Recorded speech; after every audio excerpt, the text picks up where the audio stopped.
Hello, my name's Julie Williams. I'm a registered migration agent with Migration Downunder.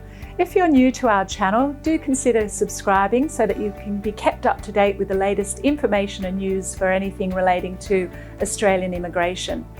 Today I'm just going to sort of update you on what is happening with the general skilled migration program here in Australia.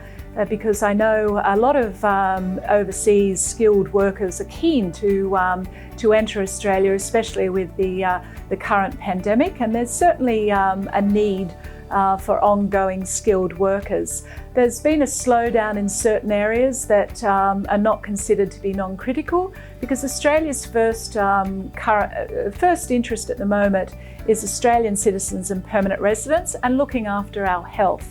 But if you are working in an area of critical need, perhaps it might be something to do with the health, it might be research, it might be something specific to do with the pandemic, they're certainly open to sponsoring very highly skilled overseas workers.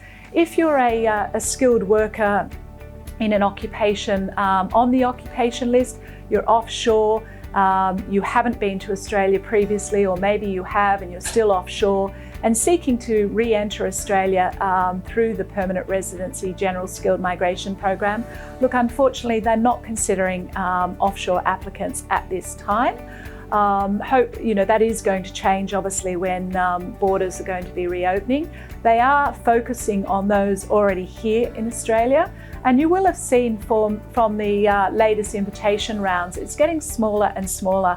And in fact, the last month there was only as little as 50, where it used to be up to about 2,500.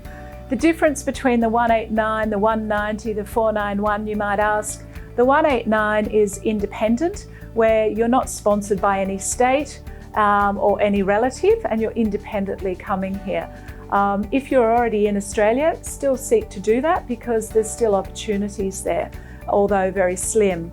The 190 is state sponsored, and that could be a good consideration if you're already here, living in Australia and seeking to be sponsored. If you're currently offshore and in more generic occupations that are not necessarily unskilled, but they are referred to perhaps non-critical sector whilst the current pandemic is in place, sadly you are not going to be considered, or you will be waiting a very long time. There's certainly nothing stopping you from completing a skills assessment and getting ready, because they are valid for 3 years, but we just can't promise any positive outcomes or give you any indication of how long it's going to take.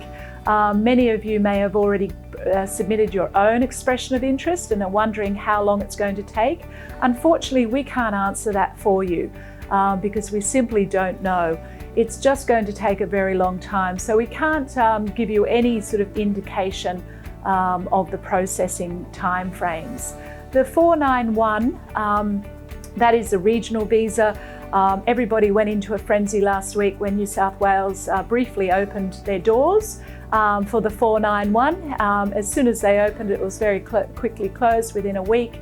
And that was for people that were already residing in that regional area at the time the announcement was made. So unfortunately, it wasn't available to those that were not in a regional area and quickly going to that area. So look, frustrating, I know, that it is for all of us. There's some more information, on our website about it. But as I said, if you want to be kept up to date with what's going on in the general skilled migration area, do consider subscribing, because we'll continue to keep you up to date through this channel. But please don't email us or phone us expecting a response as to how long is it going to take to get an invitation, because you've completed your own expression of interest. We can't help you there, unfortunately, and it's just a matter of a waiting game. So stay tuned, we'll keep you posted and hopefully have a little bit more positive news as we continue.